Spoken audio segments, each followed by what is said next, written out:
Without objection. Mr. Speaker, the international legal definition of the crime of genocide is found in Article 2 of the 1948 Convention on the Prevention and Punishment of Genocide. It says, quote, genocide means any of the following acts committed with intent to destroy in whole or part the national, ethnical, racial, or religious group as such, killing members of the group, causing serious bodily or mental harm to members of the group, deliberately inflicting on the group conditions of life calculated to bring about its physical destruction, part, imposing measures intended to prevent births within the group, forcibly transferring children of the group to another group. I believe that what is happening to the Christian community in Iraq is genocide.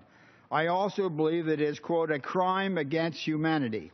Last Thursday, the Islamic State of Iraq and Syria, more commonly referred to as ISIL, gave the few remaining Christians of Mosul until Saturday to leave or be killed.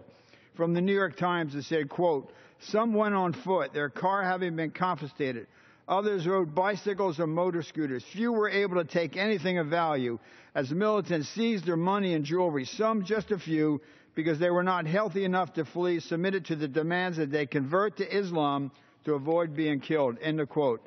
ISIL is systematically targeting Christians and other religious minorities in Iraq for extinction.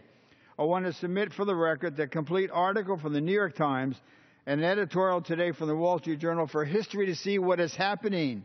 With the exception of Israel, the Bible contains more references to the cities, regions, and nations of ancient Iraq than any other country.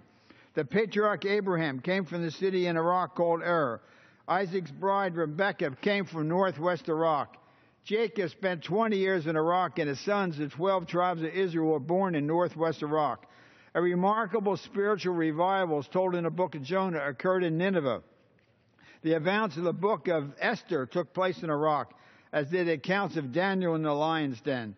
Monday's New York Times piece also quotes a Muslim woman at a prayer service at a church in Baghdad on Sunday, whispering to a Christian woman sitting in the pew next to her, quote, you are the true original people here. We are so sorry for what has been done to you in the name of Islam, end of quote.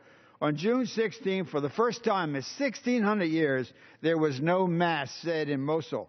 Pope Francis on Sunday expressed concern about unfolding in Mosul and other parts of the Middle East, noting that these communities since the beginning of Christianity have, quote, coexisted there alongside their fellow citizens, making a significant contribution to the good of society. Today, they are persecuted, the Pope said. Our brothers are persecuted. They are cast out. They are forced to leave their homes without having the chance to take anything with them, end of quote. The United Nations released a statement attributed to Ban Ki-moon in part that said, quote, the Secretary General reiterates that any systematic attack on the civilian population or segments of the civilian population because of their ethnic background, religious beliefs, or faith may constitute a crime against humanity for which those responsible must be held accountable, end of quote. Where is the Obama administration? In June, 55 members of Congress, Republican and Democrat, urged the Obama administration to actively engage with the Iraqi central government and the Kurdistan regional government to prioritize additional security support for especially vulnerable populations, notably the Iraq's ancient Christian community, and provide emergency assistance, humanitarian, to these communities. I want to read the last lines of our letter.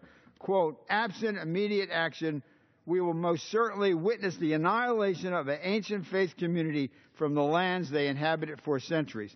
It is happening, Mr. Speaker. They're almost all gone, just as we predicted. The Obama administration has to make protecting this ancient community a priority. It needs to encourage the Kurds to do what they can to protect those fleeing ISIL and provide safe refuge.